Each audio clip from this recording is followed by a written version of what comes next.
तहरीक अदम एतमाद सौदे के बगैर मुमकिन नहीं हो सकती। तहरीक अदम एतमाद लाने का अगर इतना शौक है तो सेनेट से शुरू करें। सेनेट से पता चल जाएगा कि तहरीक अदम एतमाद की हकीकत पाकिस्तान में क्या है।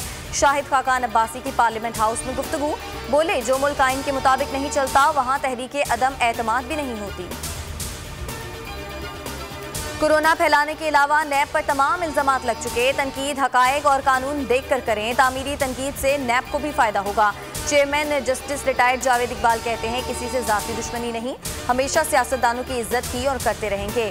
धमकियां दें या किरदार कुशी करें, अपना काम जारी रखेंगे।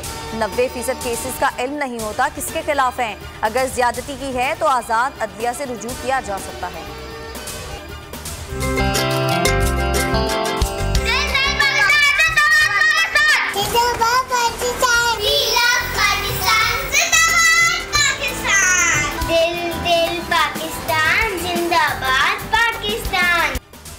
और मुल्क भर में आज़ादी का जश्न शायान शान तरीके से मनाने की तैयारियां। अहले वतन इस साल भी मनाएंगे भरपूर आज़ादी का जश्न। बोल के संग लगाएं नारा जिंदाबाद पाकिस्तान का। स्क्रीन पर दिए गए नंबर पर हमें अपना वीडियो पैगाम भी भेजें और बोल के संग आज़ादी के इस जश्न में हमारे साथ शामिल हो जाएं।